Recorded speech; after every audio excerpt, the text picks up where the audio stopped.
The safest decision is to do nothing. This is a moment familiar to almost everyone who has ever interacted with the Indian state. It happens in a corridor, or a counter, or behind a glass window smudged by years of fingerprints. A file is submitted, a form is stamped, a receipt is handed over, and then time stretches. Days turn into weeks, weeks into months, months into years. Nothing collapses, nothing explodes, nothing is officially denied. It simply doesn't move. This is not chaos. This is not corruption in its most dramatic form. This is something quieter, more rational, and far more entrenched. This is a system that has learned over decades that inaction is safer than action, delay is safer than decision, and silence is safer than responsibility. India's governance problem is often described as a moral language. We speak of corruption, inefficiency, political opportunism, vote bank economics, vote bank politics, or ideological capture. These explanations are emotionally satisfying but incomplete. They treat symptoms as causes. The deeper issue is structural. The Indian state doesn't consistently fail because people are evil or incompetent. It fails because its incentive system quietly but relentlessly teaches its functionaries a simple rule: doing nothing carries fewer risks than doing something. To understand this, one must stop looking only at politicians and start examining the machinery beneath them. India is not short of laws. It is not short of schemes. It is not short of committees, departments, circulars, audits, or frameworks. In fact, India may be one of the most over legislated and over administered societies in the world. The problem is not absence of intent, it is the absence of consequences for omission. In theory, the Indian bureaucrat is a powerful figure. Files move through desk, clearance requires his signature, implementation depends on his timing. In practice, that power is hedged by fear. A decision taken today can be questioned 10 years later. An action approved in good faith can become the subject of an inquiry when political winds change. A risk taken to accelerate development can end a career, while a delay almost never does. The result is predictable. Rational actors optimize for survival. In such a system, mistakes of commission, visible actions that can be scrutinized, are dangerous. Mistakes of omissions, things not done, files not moved, approvals not guaranteed, are largely invisible. No headline is written about the road that was never built because a file remained pending. No inquiry is launched into a factory that never opened because a clearance was delayed indefinitely. No tribunal examines the lost years of a young applicant waiting for approval that never came.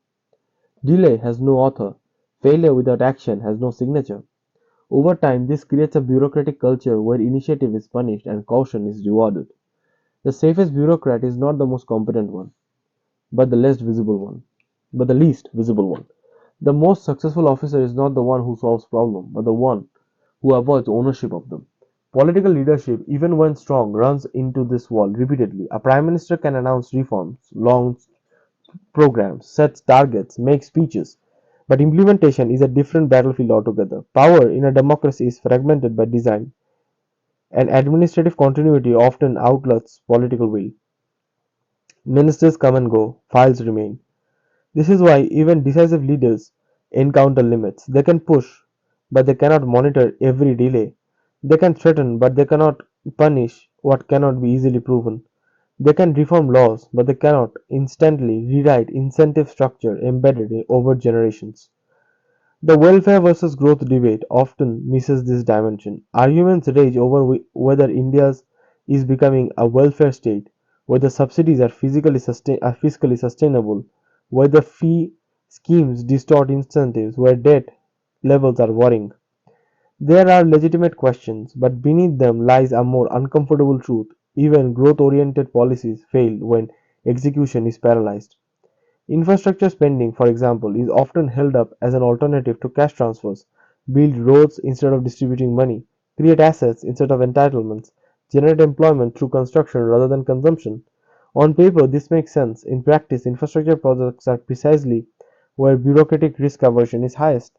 Land acquisition, environmental clearance, interdepartmental coordination, tendering process, and the post facto audits all create layers of exposure.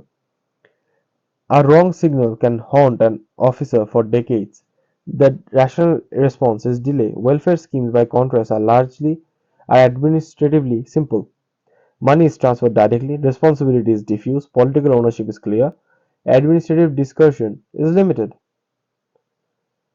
Administrative discretion is limited. Ironically, this makes welfare safer to implement than development. Thus, a paradox emerges. The very system that claims to fear fiscal populism structurally encourages it, because distribution is safer than transformation. The same logic explains why accountability mechanisms often fail to bite. In theory, India has vigilance commissions, audit agencies, parliament committees, investigative bodies, but in practice, these mechanisms focus overwhelmingly on acts, on commissions rather than omissions. Corruption is punished when money changes hands, not when time is stolen. Incompetence is punished when it leaves a paper trail, not when it leaves a vacuum. This distinction matters deeply. Our corrupt system at least moves. A paralyzed system slowly suffocates. The cost of this paralysis is not even distributed. The wealth adapt. They hire lawyers, consultants, fixers. They exit when necessary. Capital is mobile, ambition is not. The poor absorb delay as a part of their life, but it is the middle and aspiring classes who bleed quietly. Students waiting for approvals, entrepreneurs waiting for clearances, professionals waiting for certifications, families waiting for housing allotments. Lives are put on hold, not because the system said no, but because it never said anything at all. Time has become the hidden task. Time has become the hidden tax.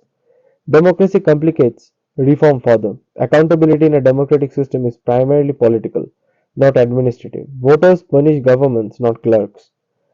Elections reward visible distribution, not invisible efficiency. A delayed clearance doesn't swing an election, a cash transfer might. This creates a mismatch between who bears the cost of inefficiency and who controls the levers to fix it. This is why calls for ruthless reform often collapse into frustration. Ruthlessness requires centralized authority, a short feedback loop, and clear attribution of responsibility. Democracies diffuse all three. India, as a vast and diverse democracy, diffuses them even further. Attempts to impose discipline often run into legal, procedural, and moral constraints. Civil service protections exist for good reasons to prevent political vendettas, ensure continuity, and safeguard neutrality. But over time, these protections have also insulated mediocrity. The system became excellent at preventing abuse of power but poor at demanding excellence in its use. The system between intent and outcome further muddles the water. A failed policy born of experimentation is morally different from negligence born of indifference. Most systems struggle to tell the difference. As a result, they treat as all failure as dangerous, encouraging risk avoidance when innovation is needed. The tragedy is that many bureaucrats are not lazy or corrupt. They are trapped in a system where efforts doesn't guarantee reward, but exposure guarantees risk. Over time, idealism erodes, survival instincts take over, files are delayed not out of malice, but out of caution. This is how institutions decay, not through spectacular collapses, but through accumulated hesitations. Civilizations rarely fall because of one bad decision, they stagnate because of too many decisions that are never made. Our long-term consequences are subtle and severe. When action is punished and inaction rewarded, talent drains away. Ambitious individuals avoid public service or leave it early. Innovation migrates to private and informal spaces. The state becomes a manager of distribution rather than a builder of systems. Growth continues but below potential. Welfare expands but without productivity gains to sustain it indefinitely. Eventually, the burden grows heavier on the few who remains productive. Tax bases narrow, debt rises, choices become harder. At that point, even delay stops being safe. But then, institutional muscle has already atrophied. The irony is that none of this requires bad intentions. It is the logical outcome of incentives misaligned over decades. Reversing this is not simple. It cannot be done through speeches alone or through moral exhortation. It requires redesigning accountability itself, shifting focus from punishing visible mistakes to penalizing persistent inaction. It requires time bound decision frameworks, automatic escalations, and consequences for unjustified delays. It requires cultural change as much as legal reform. More importantly, it requires acknowledging an uncomfortable truth. A system that doesn't punish omission will eventually collapse under it. India stands at a crossroad where growth marks fragility. As long as the economy expands, delays feel tolerable. As long as revenues rise, inefficiencies are absorbed. But cycles turn, demographics shift, external shocks arrive, when margins thin, systems that survive on inertia break first.